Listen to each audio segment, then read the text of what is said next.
The question changes from where's Ilya to what took so long. Will Microsoft kill the reputation of their PC Manager software by using it to push product?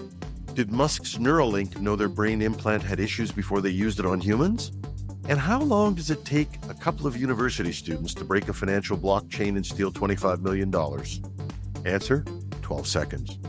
All this and more on the Questions edition of #Trending. I'm your host, Jim Love. Let's get into it.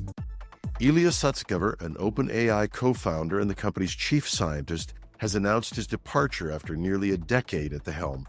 This exit follows the dramatic saga last November when Sutskever reportedly led an attempt to oust CEO Sam Altman before changing course.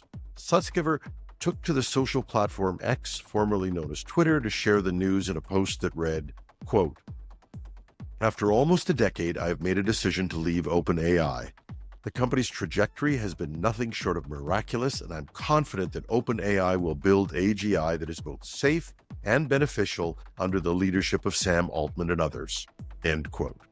In his own post, Altman expressed sadness at Sutskever's exit, praising him as easily one of the greatest minds of our generation and a guiding light whose brilliance and vision are well known.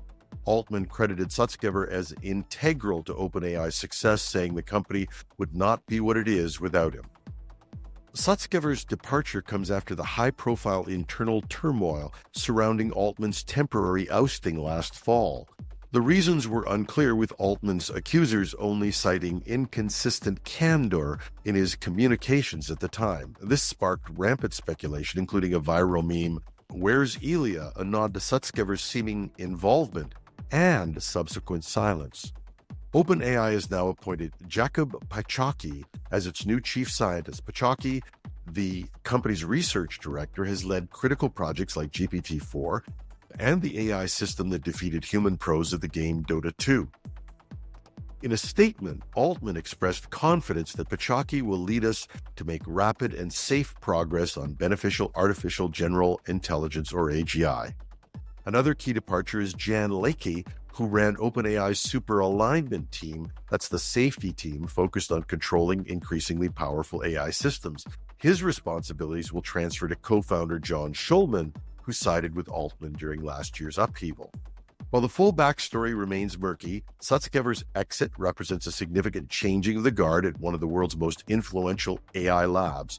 He says he's pursuing a project that is personally meaningful and will share details later. And I've never seen a corporate shakeup like this.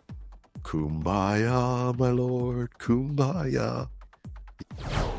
Neuralink, the brain implant company founded by Elon Musk, has encountered some issues in its highly anticipated first human trials. Neuralink's brain-computer interface implant is designed to allow paralyzed individuals to control digital devices using just their thoughts. But sources reveal that the company may have ignored early warnings about potential problems with the implant's components. The hair-thin wires responsible for detecting brain signals have malfunctioned in Neuralink's first human trial participant. Specifically, some of those wires have dislodged or retracted from their intended position in the patient's brain. The issue was apparently observed, however, years ago during animal trials conducted before the FDA approved human testing. Three sources say Neuralink was aware that the implanted wires had a tendency to retract, which could pull the electrodes out of optimal placement. However, the sources claim Neuralink determined the risk was minimal and opted against redesigning the components, despite those concerning animal trial findings.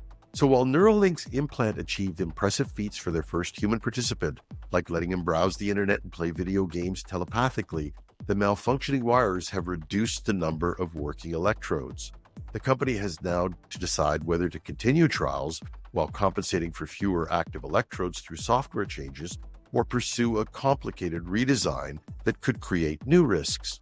There are no easy solutions. Firmly anchoring the wires to prevent dislodgement could make future removal of the device more difficult and potentially hazardous. So for now, Neuralink remains determined to perfect its brain-computer interface, but this reported disregard for early safety signals could hinder that ambitious progress. In an alleged cryptocurrency caper that officials say calls the very integrity of blockchain into question, two brothers, both MIT students were able to steal a staggering $25 million in a mere 12 seconds. 24-year-old Anton Bueno and his sibling James, 28, are charged with conspiracy to commit wire fraud itself, and money laundering. If convicted, each faces up to 20 years in prison per count. According to the Department of Justice indictment, unsealed Wednesday, the MIT computer science and math students spent months planning an ingenious but illicit scheme. They seemingly exploited a vulnerability in the way the Ethereum blockchain validates and records transactions.